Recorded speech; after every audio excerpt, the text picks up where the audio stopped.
Hi, my friends. This place is beautiful. It's like the yellow brick, yellow brick road of flowers. Oh my gosh, it's just yellow, beautiful, and it's just gorgeous out here. Okay, so I want to tell you something real quick. I'll make this a fast video because okay, sorry. Every time I start recording, there's always something coming along. It's like somebody, like intentionally timed sequence, trying to mess me up. Boy, I was going to tell you, they're talking about the inflation, food prices, and stuff like that. We probably won't start. I don't want to start that fear-mongering stuff because we already went through that when talking about eating bugs.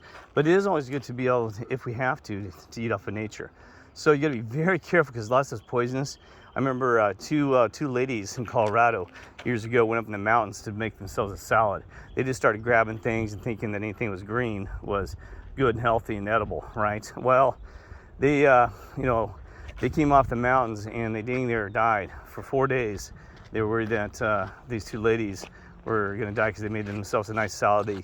I don't know what they threw in there. They threw all sorts of plants. So everybody in town knows the story.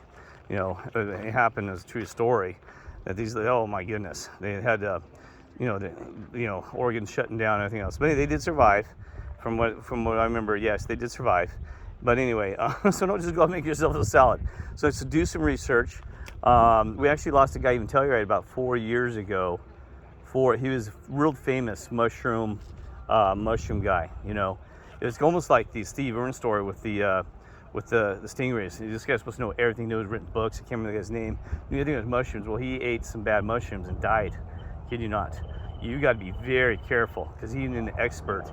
They said he made a mistake. They can't remember how it was or what the story was. I don't know. Made a mistake and he died. So be very careful, right? And but see, I did some research into this. These are called the locals call it California sunflowers, okay?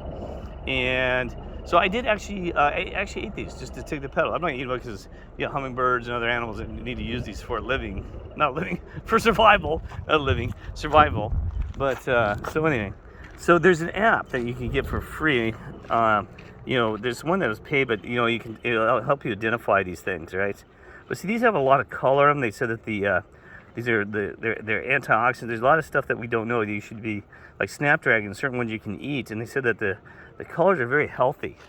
And the Native Americans actually use these things. These right here, the California, but they actually found these are daisy or something versus, I don't know if they're in the same family, the daisy, whatever.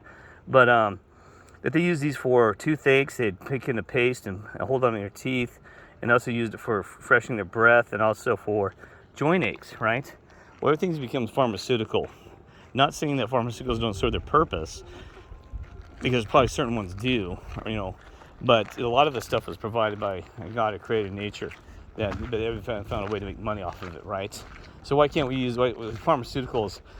Things could have probably been done right. I'm not trying to get in a bitch about, why not use what's already given to us? Put it in a pill form, whatever. But, instead of all this chemical, artificial stuff. So somebody said, you couldn't have done it. Yes, we could have. There could have still been a profit, but a clean way of doing it, right? There's always two ways to the same solution, not to the same problem. There's always two. One's a quick and easy buck, and one's the proper way that we know this, right? So anyway, so I did do that. Oh, how did you do that, bud? Oh, no, fine. That's fine. So anyway, so I did that, and so I did this, and also I found a wild mustard. Let's see if I can find one. Now, one of them wasn't sure, so I was like, boy, I'm not even gonna try that one. So I did eat some of those. No issues in stomach. I did that about 20 minutes ago. There's so much stuff that's edible from us. Not saying that you're all gonna be starving, but it'd be good to know, just in case, if you ever, because there's times I've been stuck away from a vehicle without food. But we just never know in this world what can happen, right? So it's good to know that there's even that. I just watched a movie called the Martian, the Martian or something, about how he had to survive on Mars, right? Great movie. Overall, I thought it was kind of interesting. A biologist, right? Another one of my favorite movies is Silent Running, because this is what I feel like we have in there. They're introducing so much artificial world that artificial running always broke my heart. Oh no, sorry, Silent Running. Great movie, if you haven't seen that. So here it is. Oh, this is the wild garlic. I mean, not wild garlic. Wild mustard. It's a type. There's a whole family of it, right? And I did try it. And you know what's wild about it? It actually has an awesome mustard flavor right off the petal. I mean, seriously, I'm putting it on right now. But it's kind of hot. It puts a little heat on there, but it has this natural mustard flavor. I think, God, you know, you could roll that, put on a hot dog right, right from the get-go, you know, or, you know, boil it in a soup or whatever, and it kind of have a mustard flavor. I mean, it's incredible.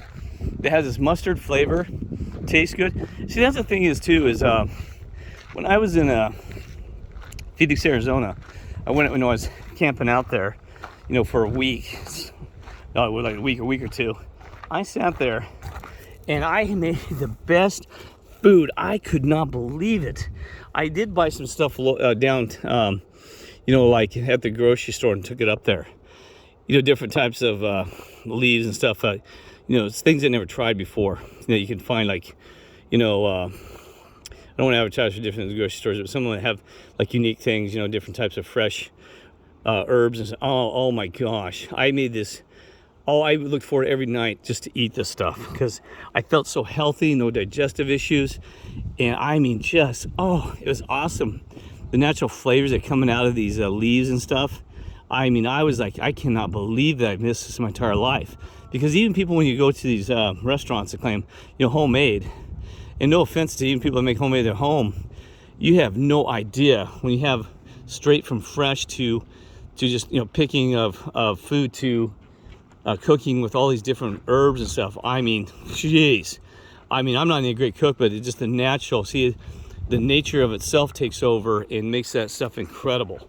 I mean, you probably could go wrong, but I was really careful about how much I put in different things. And anyway, I had a mix of stuff. I mean, it looked like a spinach mix, but anyway, I had beans in there. I put some split peas, you know, some black eye, I just different variety of beans, like Indian Anasazi beans, and threw them all in there and mixed in with these leaves. Oh my goodness, I miss that. And I threw in like even some garlic. Yeah, to put a little garlic hit in there. Oh my God, you think it'd be like a nasty for too many things, and that's where you gotta be careful. You don't want too much in there, the variety, because then it becomes like you know, just a mix of stuff. But it was awesome. Oh my gosh, great flavor, and I loved it. Okay, so nothing on about that. So, you know, if we went back to that natural cooking, I can't imagine, probably even if you sat down with the Native Americans, it'd probably blow your mind how good the food is. But even the food, we've lost everything historically. Everything's off the shelf. It's, you know, we got basic tastes. They hit your basic necessities of things you eat. It's going to be sugar, sweet, bitter, sour, or hot, right? We're not getting a whole rainbow of flavors that is provided to us by our Creator and also by the natural world. Isn't that sad? Because think about all the different things that we're missing out on. And it's not necessarily the system's fault. It's our fault because we make choices and free will, and we've chosen those paths to do this. But part of the system is because we're always in a hurry. Got to eat fast and hurry up and get this, and fast food's right there. Oh, I can just buy it right there, and you know what I mean. So we got to remember that anything that is quick and fast is probably not going to be the healthiest. But I got to tell you this, though. That's not always necessarily true, because you can eat fresh, raw, and one thing like that can have a really great meal, right? And it's like even the microwave. When I was, there was, you know, and I don't know if it's true or not, there was concern about the microwave. Even the guy who invented the microwave said that it's possible that it changes the structure. We know it breaks down atoms, molecules, it breaks down the goodness of that food, right? The microwave. And he said that was one of the worst things that he had helped invent, because there's several guys involved. And he actually said it should never be used as a cooking device. And he refused to actually eat food that's cooked with it. He said, no, not that's radioactive, just that it destroyed all the goodness. And he said he doesn't know about rubbing the molecules and atoms together, what that does to the chain molecules and stuff like this. So anyway, so he proponed against the microwave. One of the guys invented it. Are you kidding me? So my point is that, okay, so I was heading somewhere with this. So when I wasn't living on the streets, you know, and being homeless here with my vehicle, I would actually, I tested how much time it took to, you know, some things it's going to take way longer than a microwave. But I started cooking on the stove, and seriously, plan preparation. So for example, I throw my skillet down and throw some butter in it before I even started grabbing the other ingredients. And by the time that the skillet was already warm and hot. So, I mean, it's just all about organization and planning. That I found that there was almost zero difference between using a microwave and cooking on the stove. I'm not kidding you. Zero, almost zero difference. Make sure I'm still recording here. Yeah. So anyway, so think about that. So if you can, use you plan it out, and some things like, it's hard to organize because there's so much going on. But like even I used to pre-soak like beans and stuff, right? And that's a little different. But beans are different now. You can't really microwave beans, but just using as an example, pre-soaking them overnight can be it's just an example of using your head and planning and timing to eat better, right?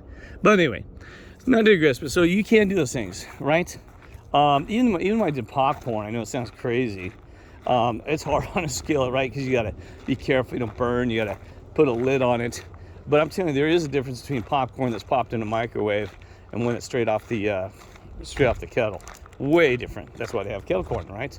Well, anyway, so I hate to repeat it. I bet you check it out. Put a comment there if you try it out. If you and try to I don't know what your eating style is. Try to see if you can replicate cooking on the stove. Like I said, preheating. You walk in the door, put on your pan, make sure you don't burn the pan.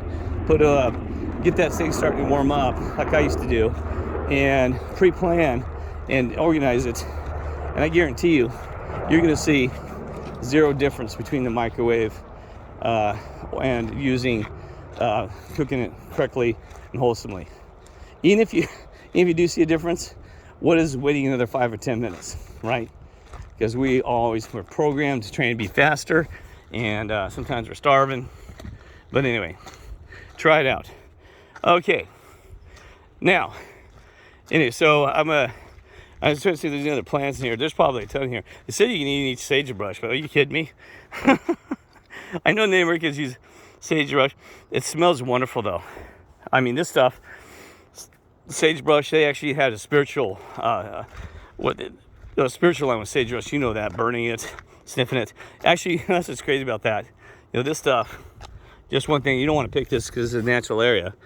One of those stems, I mean, they sell that stuff like $5 just right down the street to tourists, right?